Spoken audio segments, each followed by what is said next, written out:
Hello, everybody.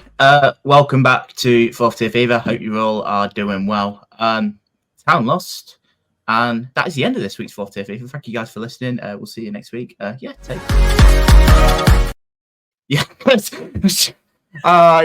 was a. I didn't really want to do this today. There's a couple of things going on, but we've got to get through it. Joined by Luke this week. Just Luke, how are you, mate? Not too bad, a bit under the weather, so I apologise if my voice is a mess, or if I just look a mess, or anything, or if performances are a mess, as were a few in the league over the weekend. Yeah, it certainly seemed not the most exciting weekend. I think it's probably safe to say there's quite a few goalless draws, not many talking points if we're going to be honest. So this might be one of the shorter pods we do actually. So we'll rattle through this as quick as we can. One game we will rattle through very quickly. I just want to get it over and done with. Was Grimsby Town Doncaster Rovers. We knew that Grimsby Town coming into it, 3 wins in a row, 2 away from home against Carlisle and Gillingham, 2 brilliant wins, beating Bromley before that. Doncaster, gone off a little bit of form, beat Barrow late in the week. They've had a couple of iffy results in there. I mean, localish game should make for a good atmosphere, near enough a sellout BP yesterday. Should make for a good contest against 2 pretty good sides. But if I'm going to be honest, the early side that looked like they were up for it was Doncaster. They ran out 3-0 winners. I think straight off the bat, it's fair to say they deserved it. They were by far the better team. They deserved to win. Some of their play absolutely killed us. Molyneux and Gibson on the wing in particular tore us apart. If we're going to be honest, especially Molyneux, Denver Hume didn't have an answer for him. Just really disappointing on our end because the fact we've just come off 3 excellent wins, and to sort of give the winning run away like that. I mean, this winning run was never going to last forever. Of course it won't, but I was just really disappointed in the manner of it. I thought the first half we were extremely poor, really poor. I think there's elements to all 3 goals, which were preventable. The first one it's a ball. It's just played us like a knife through butter, to be honest. Straight through to Gibson. He's rounded the goalkeeper. It was blocked off the line initially, but Gibson was there for the rebound. I think it was McJanet for the block there. The second one, just a really good move. Molyneux just dancing through and just finding the third and find the bottom corner. But that third one, oh my God, it's come from our throw-in. It's come from a Denver Hume throw, which didn't get to the man. Donny countered.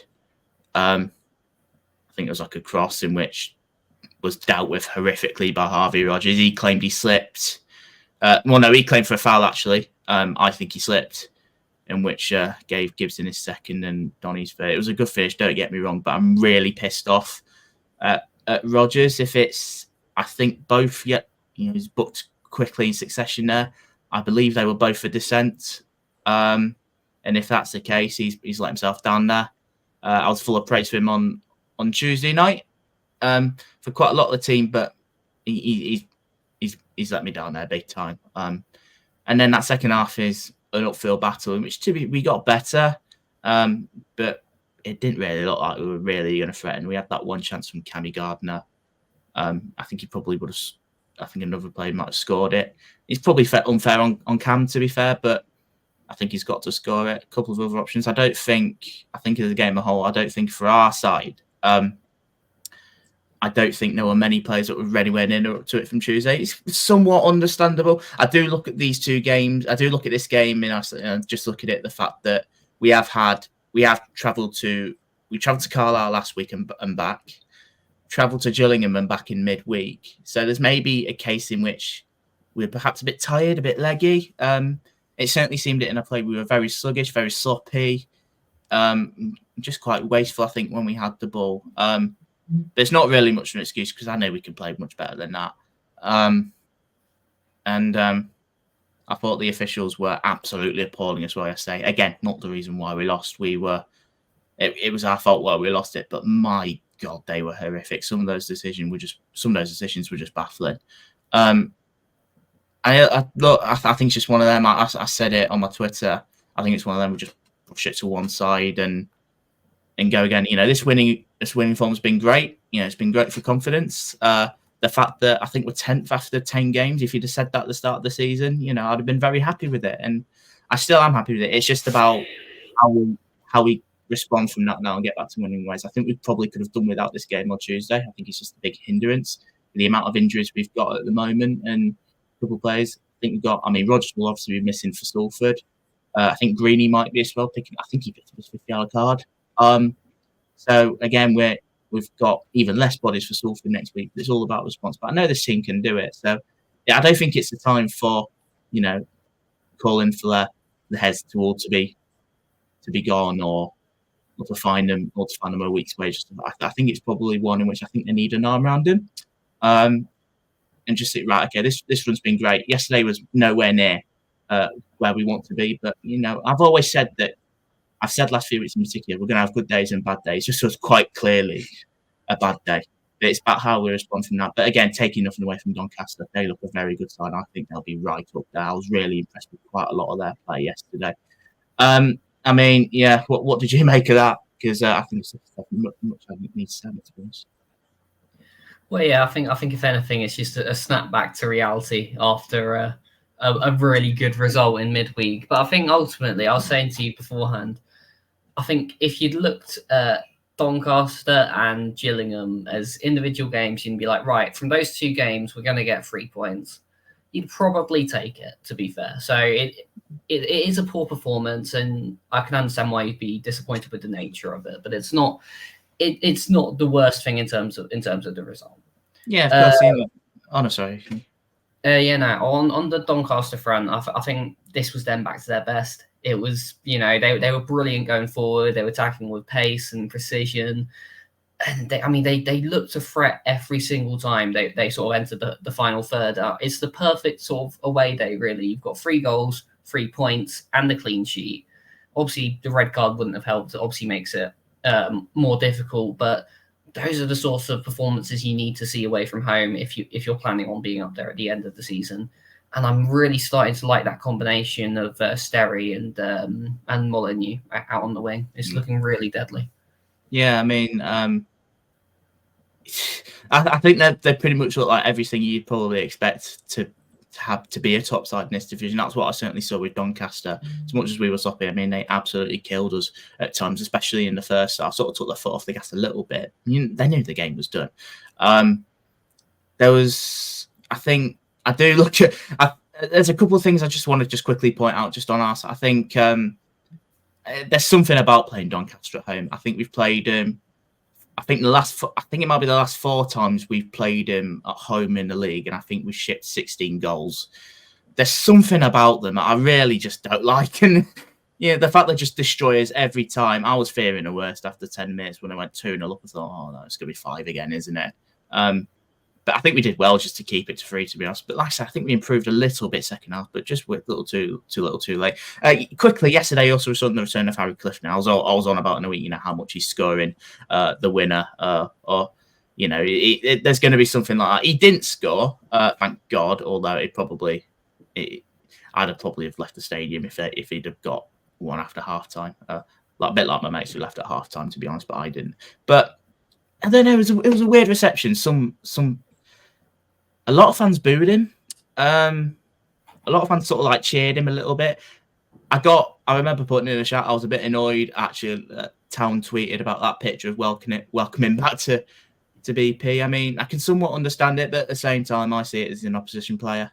Focus on ourselves. He had a good game, to be fair, actually. But I don't know. I just felt the reception from him yesterday was a little bit weird. He's given a lot to his club.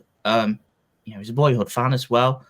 I don't know. I didn't do either. He's an opposition player. I don't care.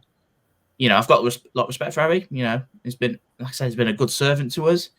But he's an opposition player. I'm not really buff. I'm not cheering an opposition player. Not many players can come out with that with any sort of credit. Evan Corey, I think, should though.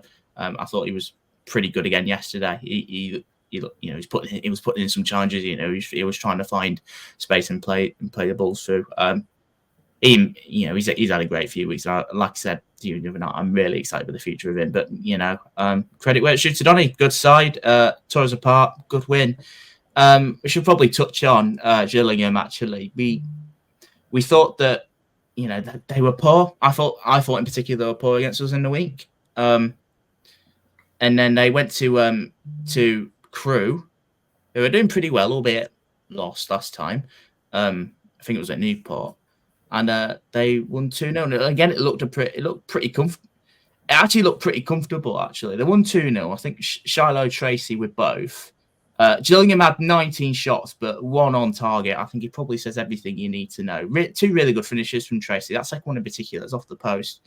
And it's the perfect response after losing to Newport in the week. And it sort of carries on, a really good run of form for Crewe, which I think a lot more respect has to go on Lee Bell's name. He's done a terrific job to turn it around after the poor start of the season that they had, with Doncaster, with the Chesterfield defeat, with the draw against Swindon. I think there was one other as well. They lost to Barrow, didn't they, on the opening day? Gillingham back-to-back defeats. Looked to be another off day, if I'm going to be honest. Didn't really look like scoring again from taking a look of it. But again, it's another home win for Crewe. Aside, scoring 2 goals against this Gillingham defence, in which we praised quite a lot last few weeks. And another game without a goal for Gillingham. 2 games, 2 defeats. I think a lot of respect has to go to Crewe, I believe. Oh, yeah, no, I'd definitely agree with that. I mean, obviously, Gillingham are evidently entering a little bit of a rut at the minute, but that doesn't take away from the fact that the performance from Crewe was really, really good. And I would say the finish, by the way, from Tracy for that second goal, I mean, brilliant, to be fair. Right off the post and in, superb finish. Exactly that. And, they were clinical with their finishing. And as you were saying, you pulled out the stat for Gillingham. What was it, 19 shots and 1 on target? That's what I'm reading. Yeah, that's just clearly not good enough. But from Crewe's point of view, it's a clean sheet and a win at home against a strong side, and that's exactly what you want, really. So, yeah, really good. Yeah, can't really ask for much more. Yeah, as I say, some job that Lee Bell has done now. I think over the course of how long he's been there, like just over a year now. I think did a terrific job on the whole last season. I think Crewe were excellent for 3/4 of it, to say the least. They faded near the end, but got themselves a playoff spot, made the final, missed out. Then this year, of course, as I say, haven't started great, but they've really found their feet. I think it's probably fair to say, a lot of turnover, fair few players leaving the club. They've had a few come in, including Elliot Nevitt, who was on the Gillingham side yesterday, in which I think Jake putting it out that Crewe tweeted a picture of Nevitt yesterday.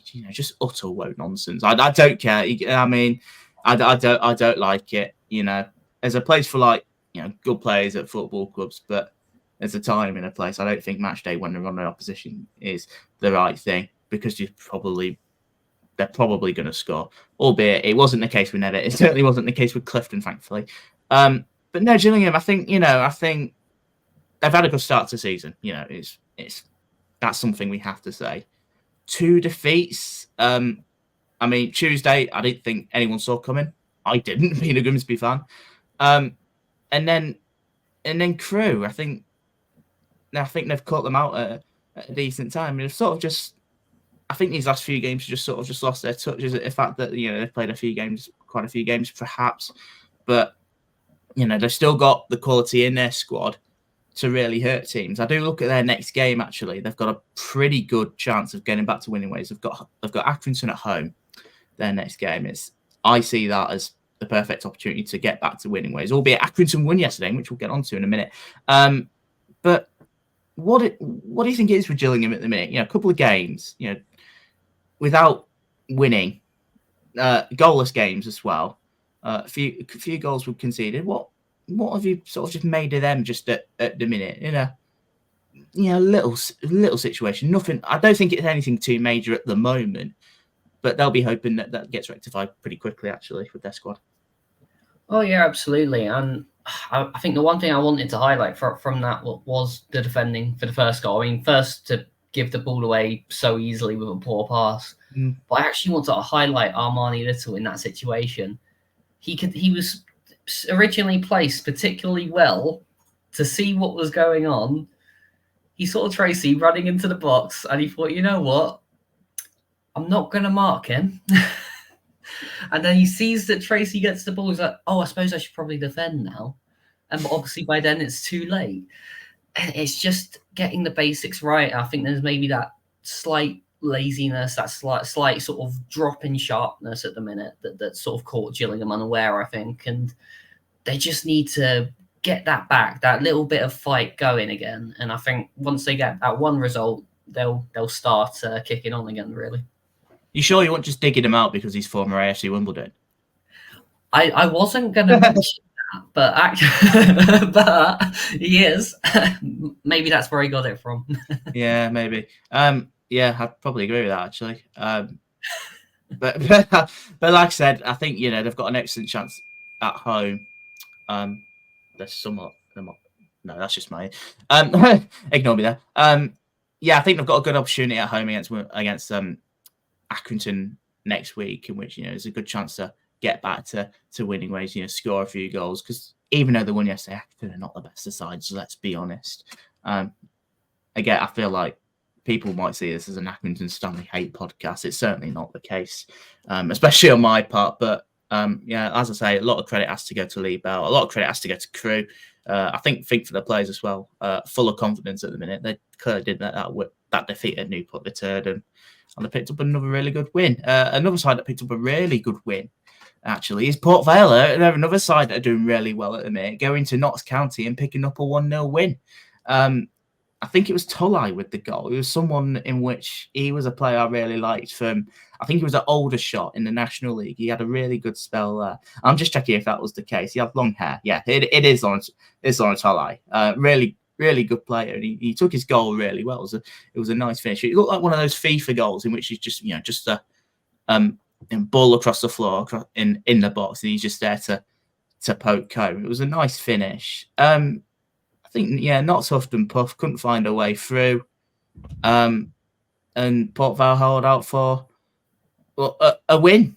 That is their fourth win in 6 matches, and they've drawn the other 2. They're on really good form at the minute.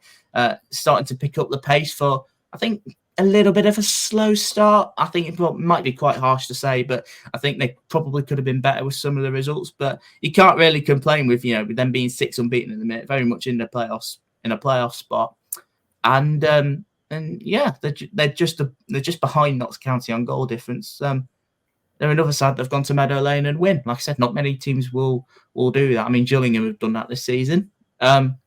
But no, a really good win for Port Vale, in which against a side in which they will be competing for at the top end of the table, I really think. Oh yeah, absolutely. And I actually want to highlight Port Vale have kept a clean sheet against a good side. Yeah.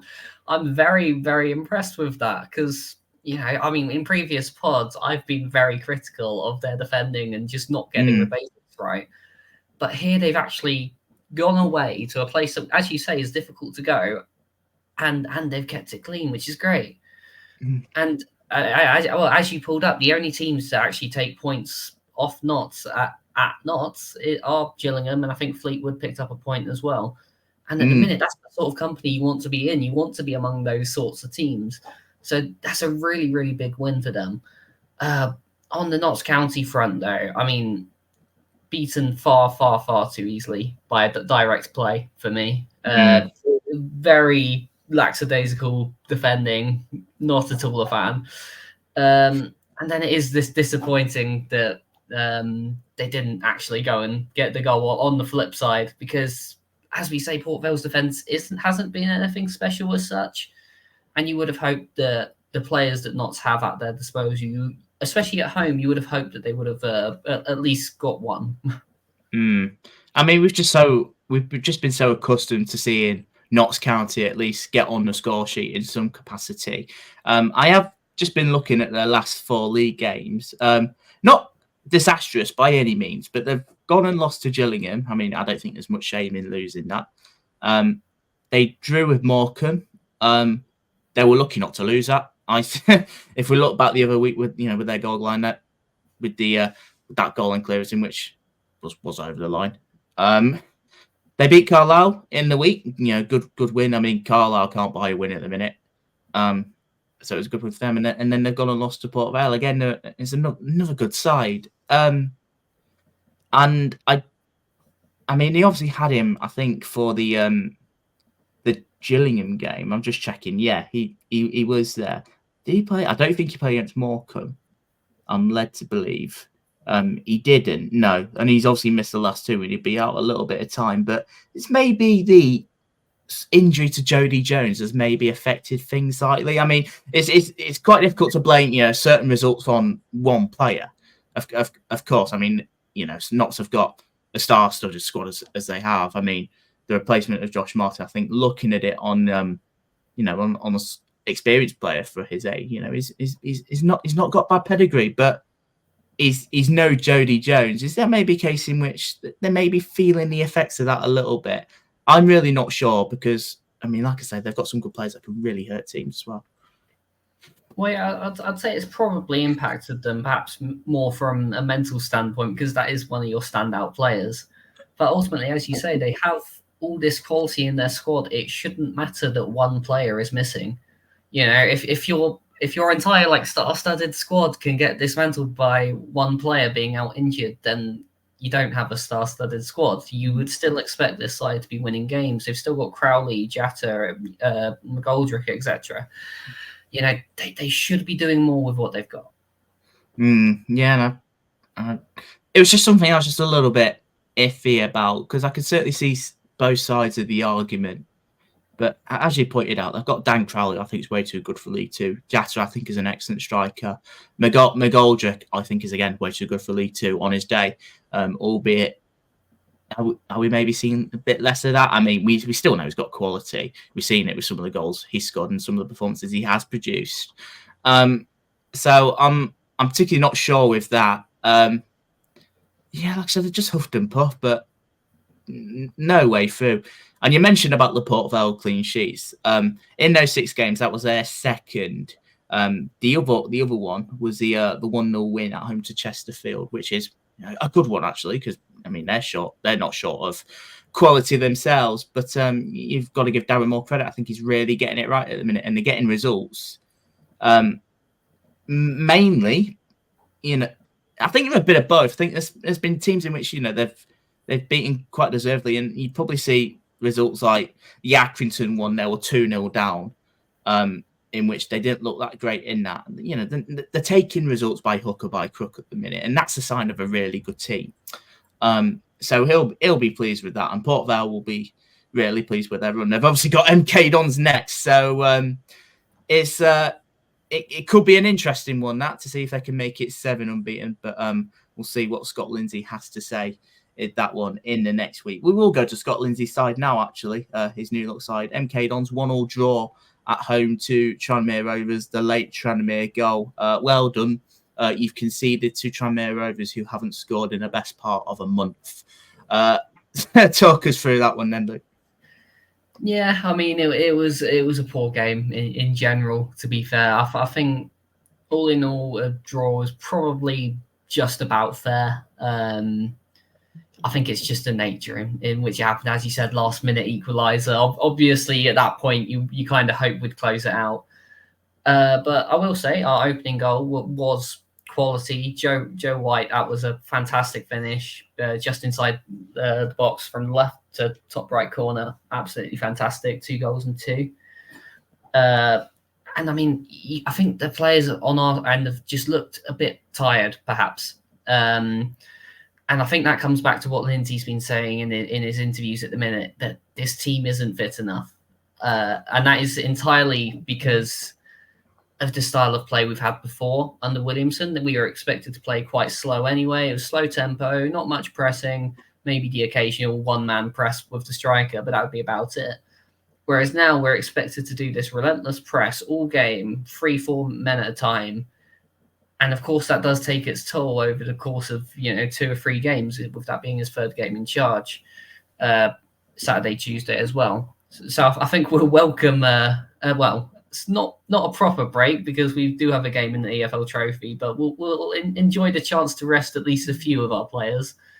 But yeah, I think going back to Tranmere, I mean, fair play for their goal. Was a good finish and good play by Cam Norman. Former Don anyway, and he did actually play very, very well, cancelled out Tomlinson for the most part. I do have a bit of a problem with Tom Carroll for the defending on that one, purely just because, I mean, he made a fantastic run to go and pressure the goalkeeper at the other end. He made all this effort to come back again, started marking his man, and then the second that his man made a run, he was like, you know what, I'll leave that actually. Let me just, I'll have a rest now. And obviously, the ball goes straight to his man and it's a goal, so... Yeah, not happy on that front. I think a couple of individual errors let us down, but all in all, it's 4 unbeaten, so it's an improvement at the very least. Yeah, you can't really complain when you look at it like that. I think you'll obviously be disappointed with the last-minute goal. For winning the game for quite a period. It was a nice finish. Both of them were really nice finishes, I've got to say. That Hendry one in particular for Tranmere was a nice one, and it was a good way to pick up a point. There's some good bodies in the away and trying to see where I can. But I just wanted to just touch on a little bit on Scott Lindsey. Obviously, not many games. I think what was his 3rd game, was it? I mean, you've mentioned about the relentless press, and I think the players are starting to get a little bit tired. They've not been fit enough. But what probably has pleased you the most watching his style of football compared to what you've seen with Mike Williamson, probably throughout his tenure, to be honest? What sort of differences have you really noticed? Well, I think that off the ball, that pressing is probably the number one thing. But on the ball as well, I would also say there is more room for creativity. There's more freedom there. I think under Williamson, we were expected to play in patterns. And of course, any opposing team can learn those patterns and eventually figure out how to stop us. When you then leave that choice up to the player, it adds a certain unpredictability. I do think that maybe works against us a little bit on this occasion, because I think we were a little bit reluctant going forward.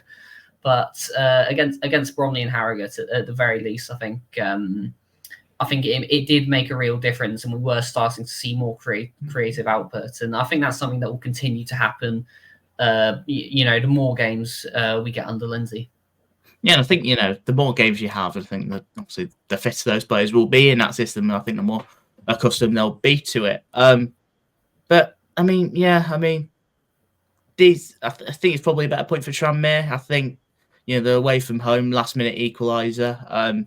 You're not really kicking off, probably a little bit disappointing on our end with it, but you can certainly see, from the sounds of it anyway, you can certainly see, where you're at the minute. Obviously, Lindsey's not had much time at all, so it'll be interesting to see what it's like when a few more games under their belts, and we'll see how they're getting on.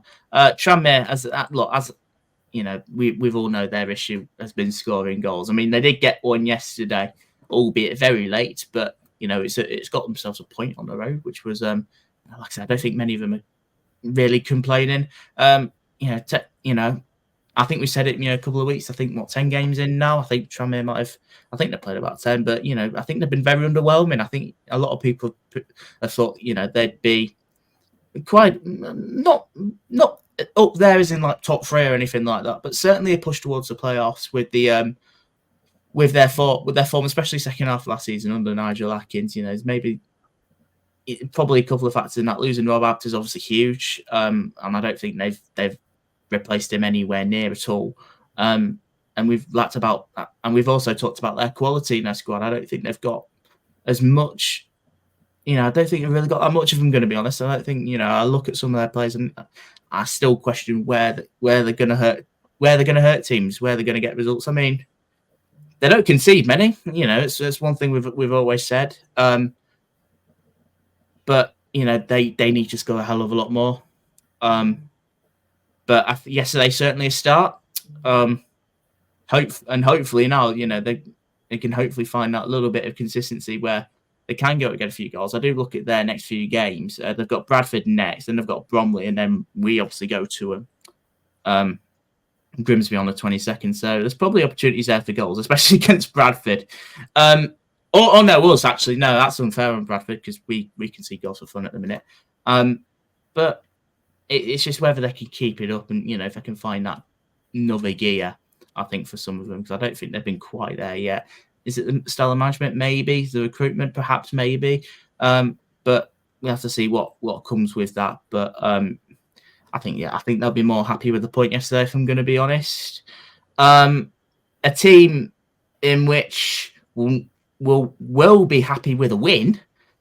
We look at this game. I think we looked at this game beforehand, and we looked at it how big it is already at this stage of the season that we're talking about potentially a relegation 6-pointer between Accrington and Morecambe.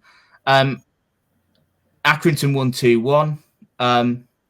Some good finishes in there. Derek Costello were both. One of them was a penalty. The second one was a good finish. It was a really good free kick, actually, from Ben Tollett for Morecambe in the second half. It looked like he was trying to find one corner, but he's ended up going to the keeper's far post where he's near.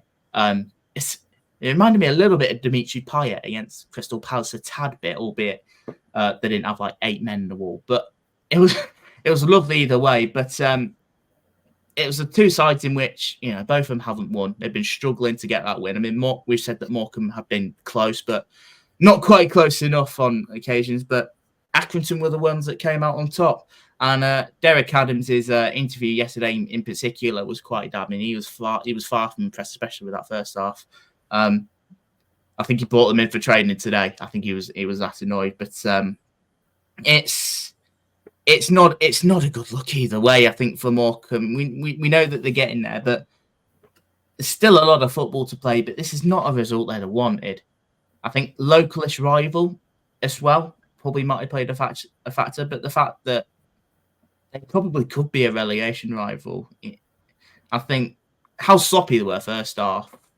Because I think looking at it, I think Accrington probably could have scored a couple more. I can understand his frustrations completely. But that's a huge win for Accrington, if I'm going to be honest, against us. Again, a side in which we probably thought were getting there. But it just feels like one step forward and perhaps 2-3 steps back for Morecambe, I feel, a little bit with that. But full credit to Accrington. Oh, yeah, no, fair. I mean, fair enough. Well, first of all, yeah, well taken penalty, Accrington. And, as you said, they had plenty of chances. And that very easily could have been more goals than there were in the end. Obviously, the end did get a little bit nervy once that free kick went in. But all in all, it was pretty solid, a good home win and something you can rally on for Accrington. But for Morecambe, on the other hand, we've been saying, like, oh, yeah, they're so close. They're just one step away from this win. We've been saying that for so long. You've just played 23rd in the league, who also didn't have a win up until this point, and you've lost. We're 10 games into the season, and you've not got a single win. That's like, if you can't beat the second worst team in the division, who are you going to beat? That is it.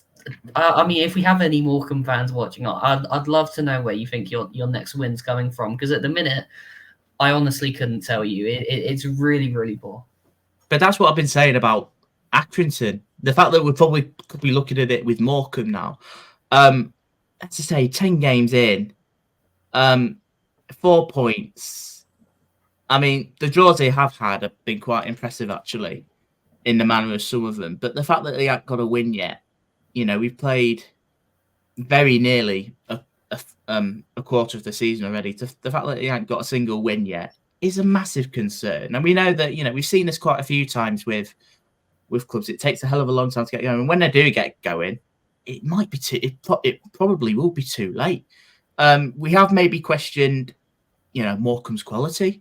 If I'm going to be honest, it's not a side. They don't look a side that, on paper, certainly, I don't think there's really much there to shout about, if I'm going to be completely honest. But I think the same could be said for Accrington, if I'm going to be dead honest. I don't think they've got many players that particularly stand out in this division. But yeah, it certainly seemed the case. I think I've certainly been under the impression that Accrington are struggling more than Morecambe. Look, the fact of the matter is they're both struggling. But you've got to give credit where it's due to Accrington in front of a home crowd.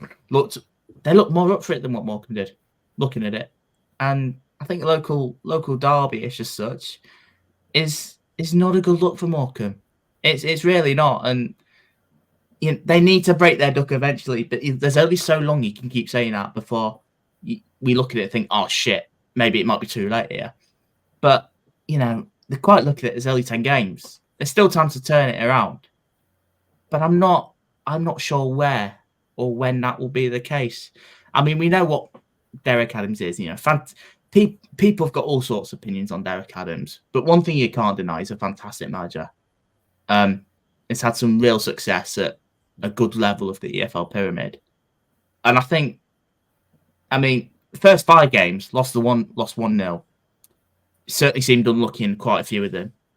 They've obviously had those draws.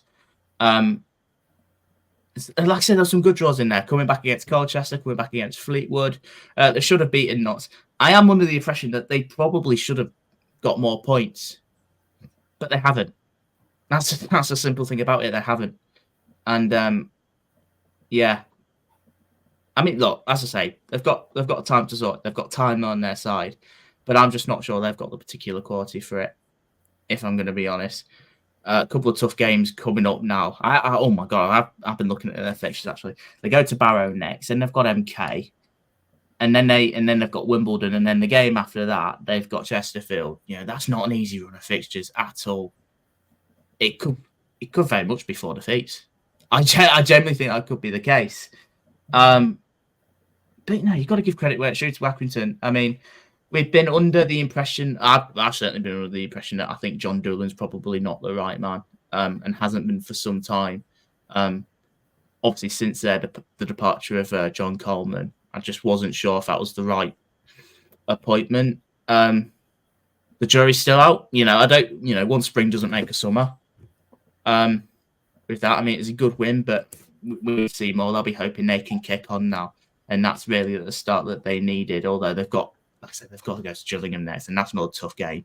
And that's a tough game. That is a tough game. I say that is not a tough game at the minute. I mean, probably not with Gillingham's form, but they're at home and they've got a point to prove. I think they'll do well to get much out of that.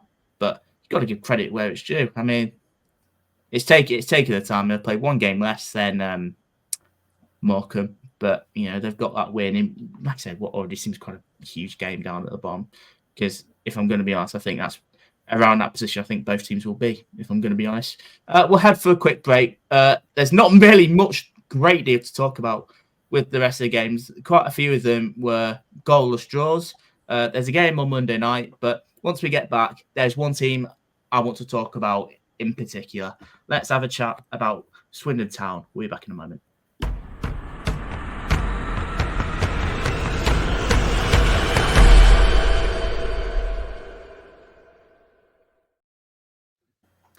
And welcome back to Vote Fever. I hope you're still with us. I hope you're enjoying it so far. Quick reminder, if you are enjoying this, make sure you give it a like and follow us on our social platforms, and make sure you go and download the podcast wherever you get your podcast from. We'll talk about more at the end. Like I said, we need to talk about Swindon. Goalless draw at home to Harrogate. The game looked absolutely dreadful. Harrogate looked like they were more than happy for a point. Swindon were not threatening. We said for weeks the club is rotten. Well, I have anyway. Mark Kennedy is so out of his depth as a manager. Nice, probably a nice bloke, don't get me wrong. But as a manager, he's hard work. I feel. I think Harrogate, I don't think a point is massively beneficial to both sides. Swindon just the 1 win all campaign. Harrogate had a game plan. They executed it and they walked away with a point that might be slightly better with it. But I'll be lying if I said it wasn't really concerning from a Swindon Town perspective. Yeah. Swindon look like they're in real trouble at the minute. And to be honest, there's only one word you can really use to describe them, and that is pathetic. Because they've had a real opportunity here at home to really take the game to a side that got demolished in midweek. And they've had the chances, but they didn't have the quality to finish it off. And that's the sort of game you really, really have to be winning especially when you are starting to slide down that table. I think at this point, it's more just a question of when Mark Kennedy goes. It's not if anymore, it's when. You know, I think there was quite a little bit of skepticism when he joined. I think people, I mean, we know Ryan, we've been talking to him, you know, what he was like at Lincoln. You know, not the most favourable character over there. I think maybe his sacking at the time was a little bit questionable, but I think now I think the more you look at it, I think with this run, obviously Lincoln's different. I mean, you know, you look at them now in League One, doing really well, as much as I hate to admit that. No, Mark Kennedy, it's just not working out at all. And some of the stuff Mark Kennedy was coming out yesterday, I think some of the stuff he said that they could have, I think Harrogate could have played Real Madrid or Man City, they still wouldn't have broken them down. One of them is the reigning champion. God knows how many Champions League they've won. Probably the biggest club in the world for me. And then you've got Man City, easily the most dominant club in the Premier League at the moment. You're saying to me they're not going to break Harrogate Town of League Two down? It's like, I mean, no, let's not be silly here. But that's one point. The second point, they lost 5-1 in the week. Like, come on. I'm not going to say you. You can work that one out. But I think the more baffling one was he was like sort of unsure about the reception. Like, he was confused in why Swindon got booed off and why the Harrogate fans were clapping their team off. Well, Harrogate are not the best side in this division. I don't think they're by far the worst anyway. You know, they've just gone away. They've just gone away from home. It's a long way to travel, and they've grinded out a half decent result. For Swindon, they've won one game all season. They've got every right to be annoyed at that. And I really do feel sorry for Swindon fans. They really have had a lot to deal with over the last couple of years. But the unfortunate thing is I can see it getting worse. You know, I can certainly see. Look, I'm a Grimsby fan. I know when a club is at its low ebb and is constantly on the decline. We've seen it with a few clubs, but I've seen it at Grimsby as well. Probably not to the extreme of some others. But you can certainly see where a club is on the decline. That is very much the case with Swindon at the minute. And I feel like it's just a matter of time before Mark Kennedy packs his bags. I think he has to. We know that there's problems going around Swindon, like from top to bottom. But he is just not helping himself in any way at all. And it's a really tough watch. On the pitch, on paper, they've got some half decent players there. You know, they've got some players in which certainly can be competitive in League Two. I don't think they'll be anywhere near the top or anything like that, but certainly competitive. They're none of that right now. Absolutely none of that. And you mentioned it earlier. Pathetic. That's what I saw that as. Harrogate came with a plan. They executed it. Took a point. Fantastic. It's just going to get worse for Swindon, I think. I think it says everything in which, with their one win, the fact I keep coming back to it, but it's really pathetic. The fact, you know, they've even played against a team that had an outfielder in goal for the best part of, 2/3 of the game. They still didn't win it. In fact, they were very lucky to not lose it. It took them a last minute equaliser for them to salvage a point from it, which is just beyond pathetic. But no, everything about the club at the minute is a mess. Players, manager, owners, everything about it. And I'm assuming, I sent the picture in the chat, but if you haven't seen it, the picture of the meal in the executive lounge, I don't even know what it is. It's like 30p, just like everywhere. The littlest bit of mashed potato I think I've ever seen. God knows what that was, like some sort of curry or something. It looked horrendous. I advise you go and look at it. And I think that's the perfect explainer of where Swindon are as a club right now. I'm going to be honest, just on that alone. It's only going to get worse before it gets better. I don't think Mark Kennedy's got long left at all.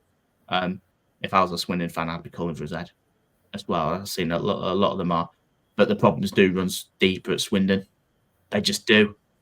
And I'm really concerned for him. I am massively concerned for him. But yeah, that's where we are with them. A side that I think needed to get back to some sort of result was Walsall. Going away at Chesterfield was always going to be a difficult game. Walsall started the season very well, had that sort of freak defeat on Tuesday night against Fleetwood, with the way they crumbled in the second half to lose 6-2. I mean, Chesterfield had a solid start to the season, could be better, but can massively be worse. And the game finished 2-2. I think the Nathan Lowe's first, I think it's certainly not one for Chesterfield to look back at. That was horrendous. And then, I've got to love an indirect free kick as well, in which Darren Odeaker scored. Look, I've been full of praise for Nathan Lowe in particular. I think it's another lone striker, I think, in which Walsall have hit the jackpot with. A bit like Freddie Draper, in which when they had him on loan at Lincoln, who did really well there last season. Mark Conde got the equaliser for the Spiros. 2-2 it finished. Looked a pretty decent game, actually. Oh, yeah, no, it was, to be fair. There were a couple of questionable individual performances. Again, Simpkin in the Walsall goal, another mistake. I am blaming him for that indirect free kick because it was blatantly obvious that was a pass. I think everyone saw it but him. I mean, you've just got to be a bit sharper. You must know, as a professional footballer, that you can't pick up that ball. And obviously, when it's in an indirect free kick at that sort of range, you kind of know it's going in. We had one against us earlier in the season, and it's almost impossible to defend. But yeah, I don't know. And then I think Lakin wasted a fantastic chance to kill off the game as well in that one. But yeah, and then I'm struggling with this one for some reason today. But yeah, like me last week, don't we? I've got all of those days.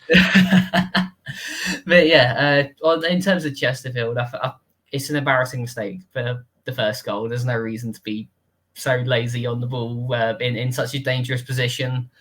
He must have known there are players around him. Sometimes you've just got to get rid. And I'm saying that as a someone that watches possession football, there is a moment where you kind of just have to hoof it away. If there's not an option, get rid. But to be fair to them, they did recover and they managed to pick up a point. And, it wasn't necessarily super convincing, but they were playing one of the form sides, well, aside from the Fleetwood performance. But, Walsall are still one of the top form sides in the division. So to take a point isn't all that bad, really. Making mistakes at Chesterfield, who would have thought? I mean, you mentioned about the possession football, we just boot it. I mean, that Harvey Rogers one, I still remember when we went to Chesterfield, he's had 5 seconds, he's about 4 yards away from goal. He's just trying to, I don't know, protect it, and it just ended horribly, and it killed the game. Still aren't forgiving him for that. I was really thought. But no, looking back on that, I think in particular for Walsall, I think they needed some sort of result, and they've gone and got that. It's a good point. It's a good point against a decent side. We've been full of praise for Walsall with how well they started the season. I don't think many people predicted it. At top of the table, that's one thing we have mentioned already. The top of the table after 10 games, they scored 19 goals, which is the most in a division. This is Walsall, in which we were talking about. Where are the goals coming from at the start of the campaign? But a lot of credit has to go to him. To Matt Sadler, to the team. They've got some, it's not just the fact that, they've got goals all over. That's the thing. You've got Lowe in, you've got Jamil Matt, Gordon's in there, Adoma, Charlie Lakin's got a few in him. They've got goals coming from everywhere at the minute. For Chesterfield, I think they're just a little bit inconsistent, I think, at the minute is probably what they are. I'm still under, I say this every week, but there's only so much I can say. I still firmly believe Chesterfield will come good. They will. I mean, you do look at their last 6 games. I mean, they've only lost 1 of them, but they've won 2 of them and they've drawn 3, which is all right. Could be better, but all right. Do look at the teams that they played in there. They drew with Bromley. They drew with Cheltenham. I think probably those 2 in particular, I think probably could have done better. I just think where they are just at the minute. Lost to Port Vale, in which they're on a roll at the minute. And then I mean, and then the 2 wins that they got, they beat Doncaster the other week. Excellent result. And then they beat us. I still think they were quite lucky to beat us, but they did beat us. Yeah, I don't know. They're an interesting one for me at the minute because they've got the players. They've got quality in abundance. Madden, Markande, Berry, who's been terrific for them. Coolclough, quite a lot of experienced players in there. I mean, Shea Dunkley's another one. Some really good players in there. I think they've got Paul Cook as a manager, and they've always got a chance. Their next game is an interesting one. Is a tasty one. In fact, they play Notts County. It could be huge. Obviously, local game. I don't think they're really fond of each other, both of them. It's a big game. It's a really big game. And I'm really looking forward to see who comes out at that one. But just a little bit of inconsistency problems at the minute, perhaps. But I think Chesterfield will get there. You've mentioned it. I think Paul Cook will be disappointed in the manner of some of the play assess. I mean, that first goal in particular. Sadly, he'll be frustrated about that. Tommy Zinkin won for the direct free kick. But yeah, I think it goes both ways. I mean, it looked a decent game for what it is. It's a draw. Just an all-around decent game. Barrow are doing really well. Had a little bit of a tricky period, albeit they've done a lot of travelling. Last couple of weeks they've gone to Chelsea, they've gone to Gillingham, to Doncaster in midweek, but they're back at home soil and they've beaten Cheltenham, albeit quite late, an 86-minute winner from Andy Dallas. They were losing for quite a well, in fact, no, not a long period actually. Cheltenham's goal was just before half time. Another goal for Ryan Bowman, who's got a few as of late. Milakwa with the equaliser just 2 minutes from time. I always felt under the impression I think Barrow needed that result. They've got some tricky places, a lot of travelling, as I've mentioned. So it's probably not a shame with the weeks they've had, but they've responded, I think, in the best possible way. Well, and they've also responded to the adversity of actually going behind in the game as well. And I mean, for that goal, they were far too static defensively. But to be fair, it was a decent strike, so I'll let them off. But it was good resilience in the end to actually come back and eventually secure a result. I mean, it wasn't necessarily the most convincing, but it's one of those games where they've just had to grind it out a little bit, and they've eventually come away with the 3 points, and that's what you need to do to stay at the top, and that is why they are one of the league leaders at the minute. That is exactly why they're up there. Yeah, of course. Just that little bit of resilience. I mean, going from behind, especially. I think the halftime, talk might have helped a little bit. With that goal so early on, from Milakwa, who's a pretty good player as it is. But that finish from Dallas was really nice. The way they moved in, and just that first time finish from Dallas, just to find it went so quick into the bottom corner. Like you sort of had to look like twice a little bit. Really nice finish actually, and that's what good sides do. They just find a way to get a result, even more so from coming from behind and getting a win. We know that Barrow are pretty strong at home. They've had some good home results, especially this season already. They've been strong all around. Saying that, they've had some really strong away performances and some good results. These last couple of weeks, with the results they've had, are not really going to define their season. As I mentioned, a lot of travelling involved. And then they've gone to two of the promotion favourites, and they've lost. And I don't think there's real much shame in that, considering where we all thought Barrow would probably be this season. So no, they've been terrific so far. The fact that they're third after 10 games, I think if you'd have asked any Barrow fan, they'd have happily have taken that. And they've started the season very strong. And I think they should be proud of their start. Cheltenham, they've come from. They were winning. They did lose it. They're a little bit inconsistent, a bit like Chesterfield, but worse. Because it sort of feels. Because I look at their last 6 games in which you're looking at. We're going back to Harrogate win, Salford loss, Chesterfield drew, Cheltenham loss, Fleetwood loss. Sorry, Accrington win, and Barrow loss. So it's very much just win, loss, draw, loss at the minute. And then, but in saying that, before their game against Harrogate, they lost 3 in a bounce. I mean, I've mentioned I thought this is pretty much where Cheltenham would be, if I'm going to be honest. They're not a lot of turnover. I don't think they're the most glamorous side. There's some all right players in there, but I don't think there's much overall quality that's going to get them out of League Two in terms of a promotion push. The 20th at the minute. It's what, I'll be honest, it's sort of where I predicted them to be. Maybe a couple of question marks on Mike Flynn. I think, I think there's certainly been the case for that, for Cheltenham, for the fact that they're as low as that at the minute. But if I'm going to be honest, I think the season was always going to be difficult. And it's certainly looking to be the case. That's certainly looking like it's going to be the case at the minute. Oh, yeah, it was a weird game for them, to be fair. Because like I said, they did go ahead and they are just lacking in that consistency to be able to actually pull off these results regularly. But for me, there are still some positive signs. Like, as we're saying, Barrow are one of the league leaders, and they have gone toe-to-toe with them for most of the game. Very easily could have come away with a win or a draw.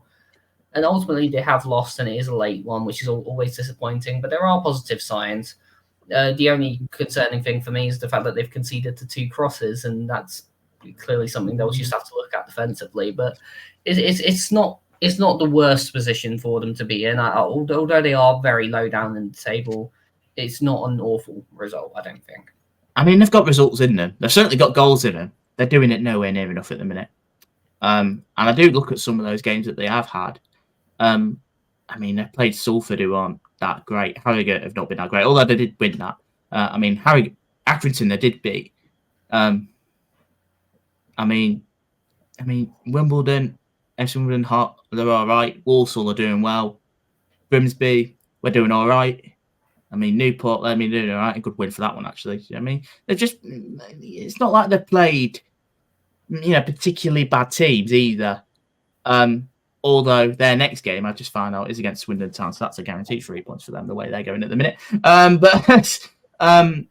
But no, I think there needs to be more at Cheltenham. I think there needs to be a lot more than what they're producing at the minute, because they're far too inconsistent. That's certainly, we can maybe say, if there's maybe a little bit more to come from them, they need to start out that consistently, because it pretty much looks like result, defeat at the minute, and they need to really get out that habit.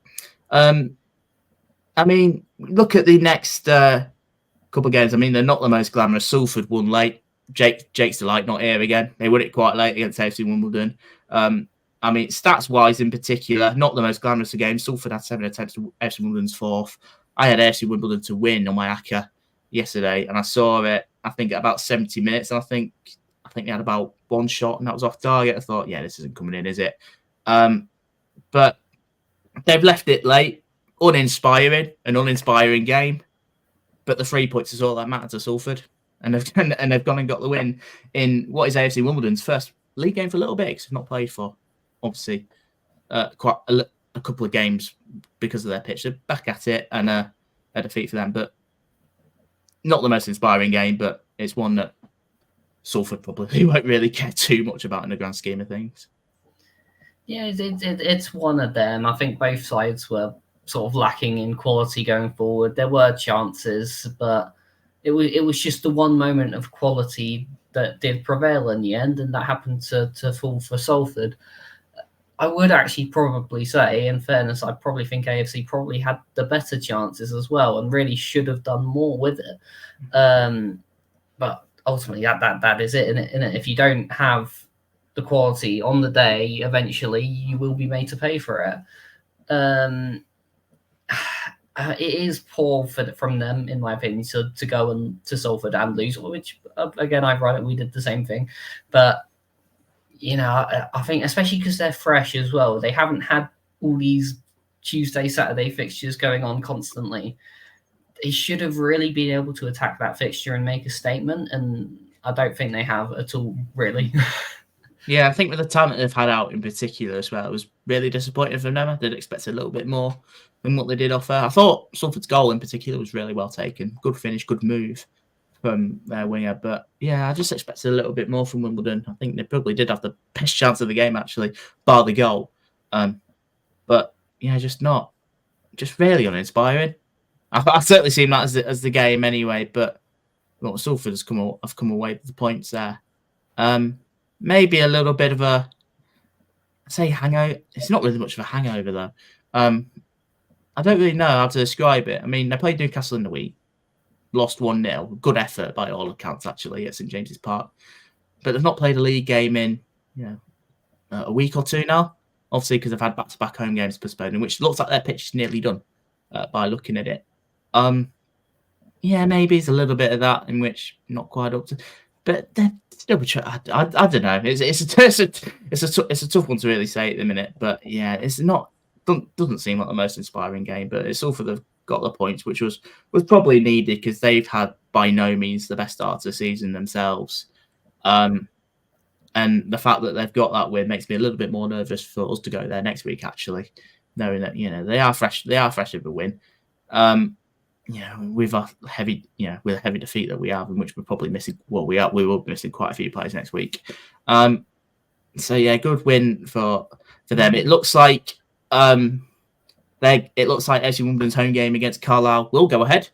I think it's probably something we probably should mention. They've sorted that pitch. They've sorted the pitch out quicker than what I thought they would, which is full credit to them. I mean, with the money, they've obviously got to give it a lot of money from the crowdfunding, which you kindly donated to, and they probably got a little bit from the Newcastle game as well. That they'd have had a little bit to sort of that, but they've done pretty quickly. I just want to see if you want to add anything more, just to add from that, the fact that it looks like their home game against Carlisle will go ahead. Well, I mean, it is a bit of a shame, really, isn't it? I was quite enjoying having any fixtures.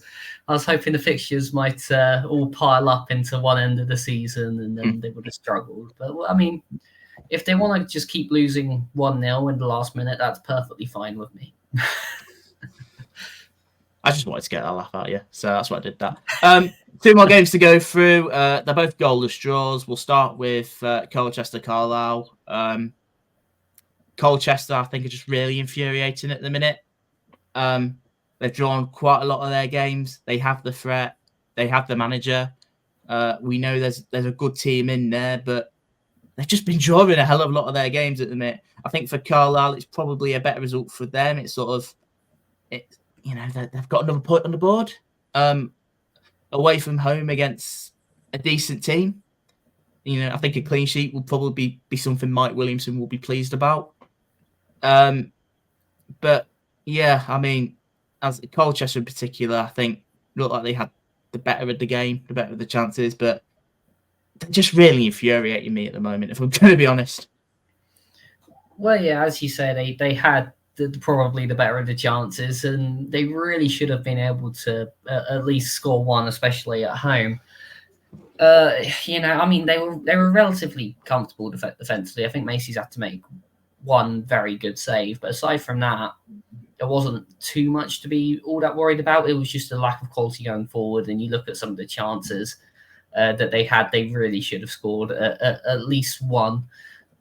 From a Carlisle perspective, I would say it is a good point. I mean, Lewis has made a couple of decent saves, and I mean, make sure it's not the most convincing performance, and they weren't all that threatening going forward, but it is a point.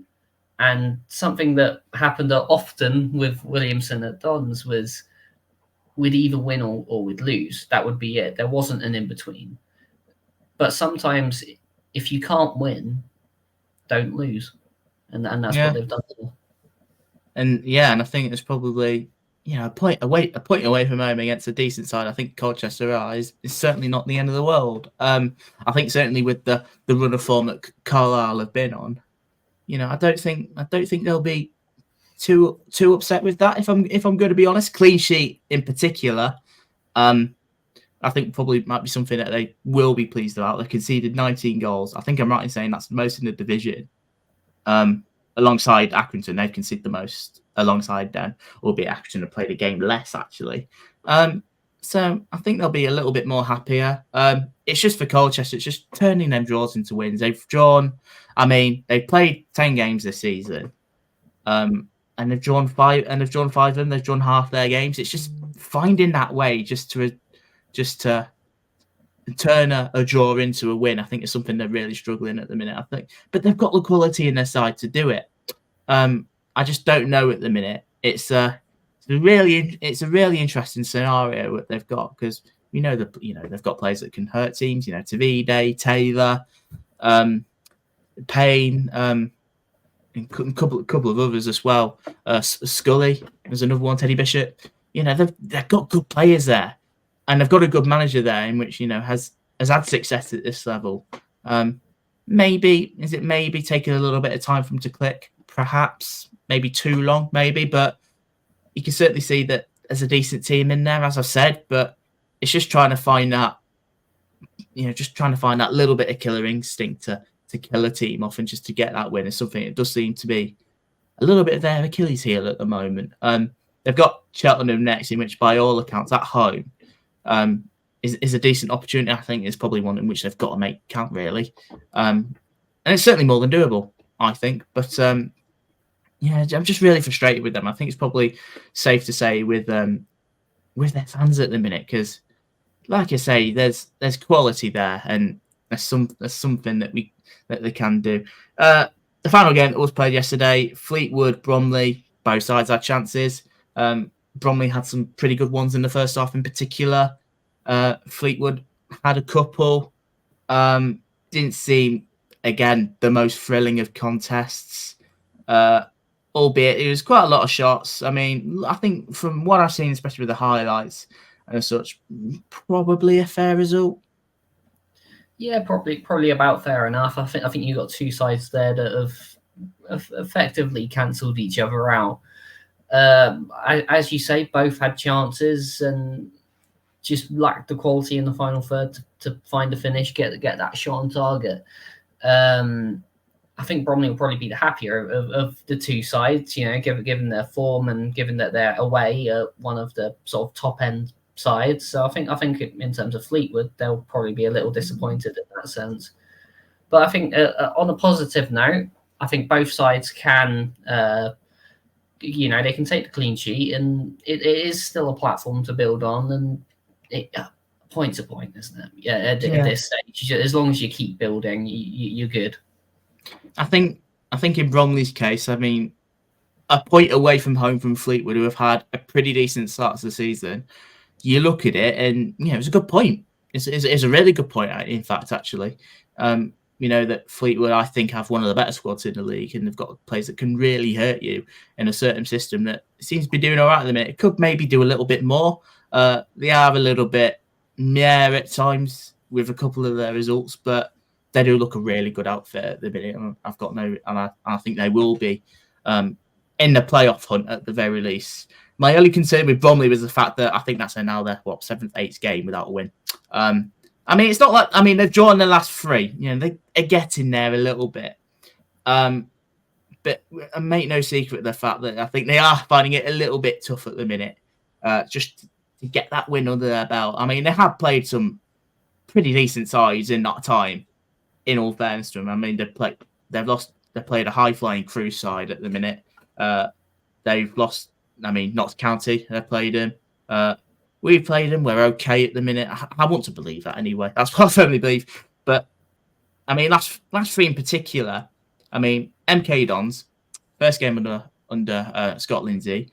Chesterfield, just all right at home now, and I think they'll probably be disappointed in a way that they went 1-0 up, and they did concede those 2 goals, but did well to bring it back.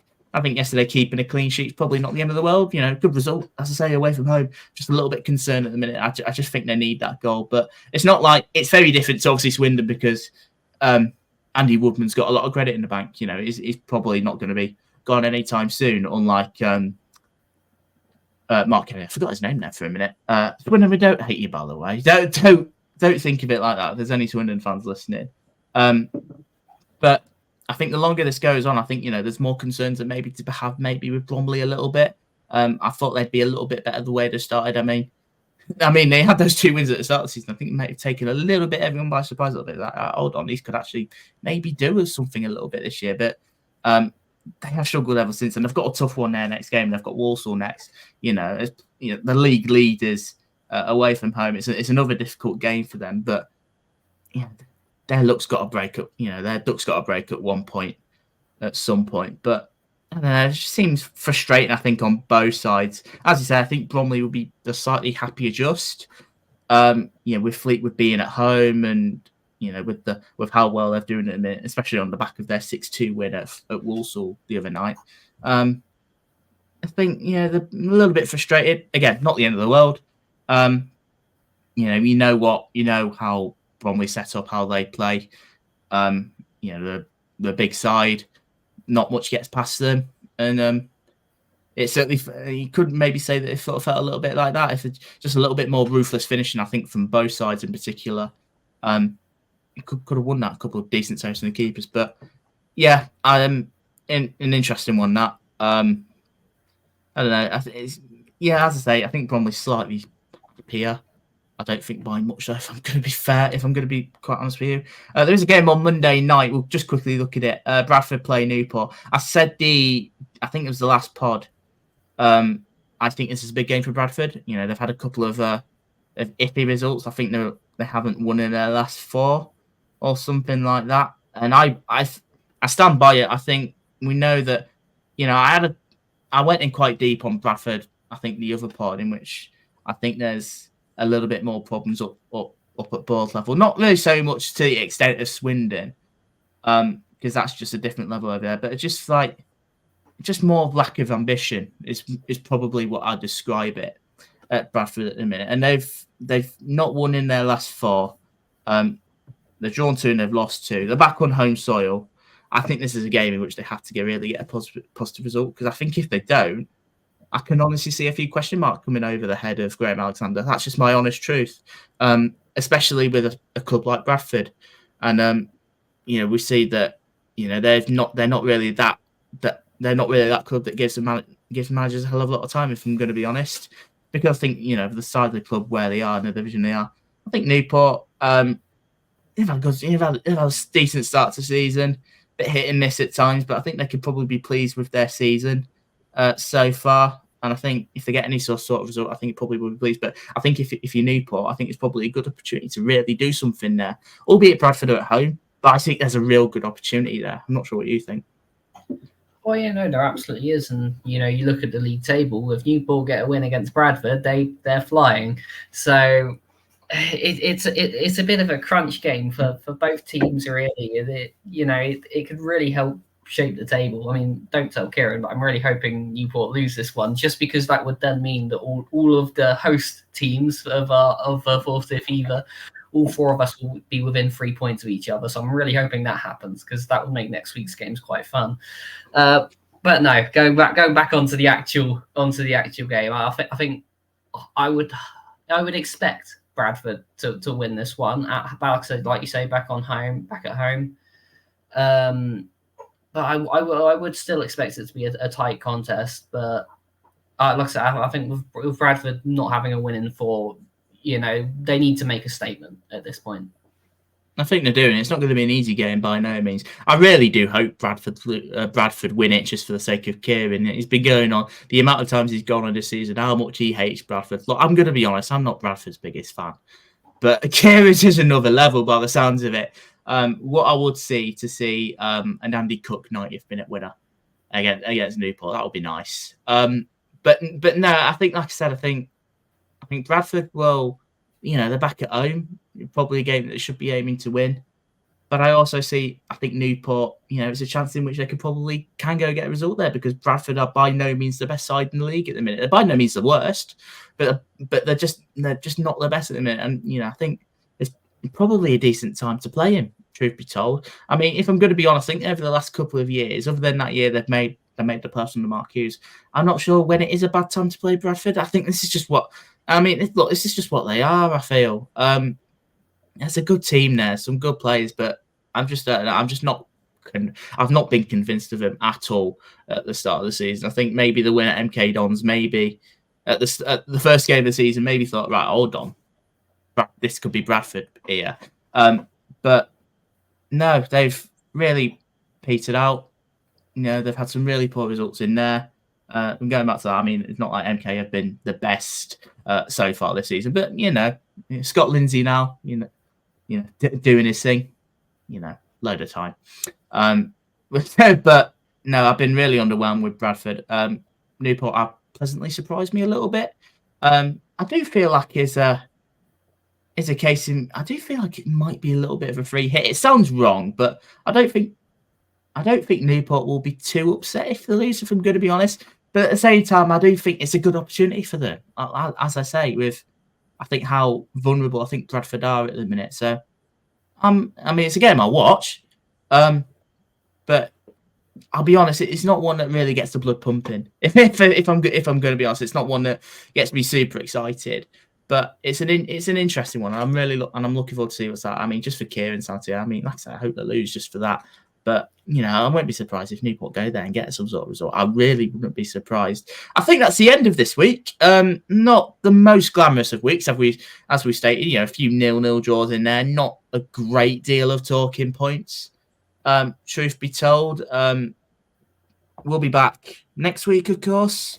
In which I'll be hopefully I won't be talking about a defeat in front of Jake when we lose to Salford. I can't be bothered with that if I'm going to be honest. But hopefully next week we'll have Jake back as well as Kieran. We'll see where they are. Make sure you go and I say this every year, but it's just what we've got to do. To plug at the end of the show. Make sure you go and follow our social page. Just bloody hell.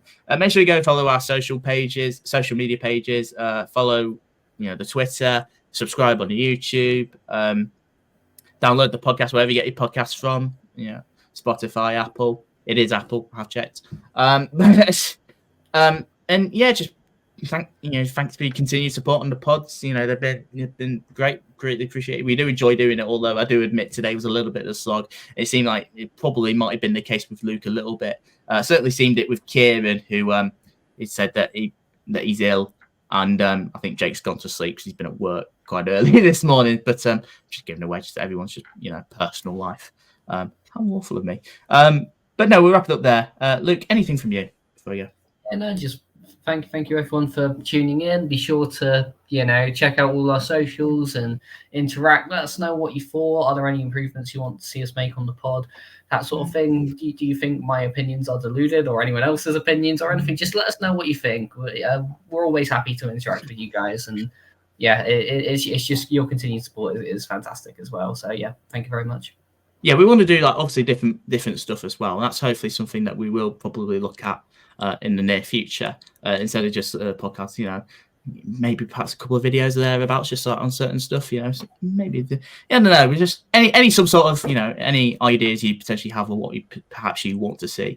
Let us know. We always want your opinions. It'll be greatly appreciated. Right, we'll head off. We'll see you guys next week. Thank you guys for listening, and yeah, take care.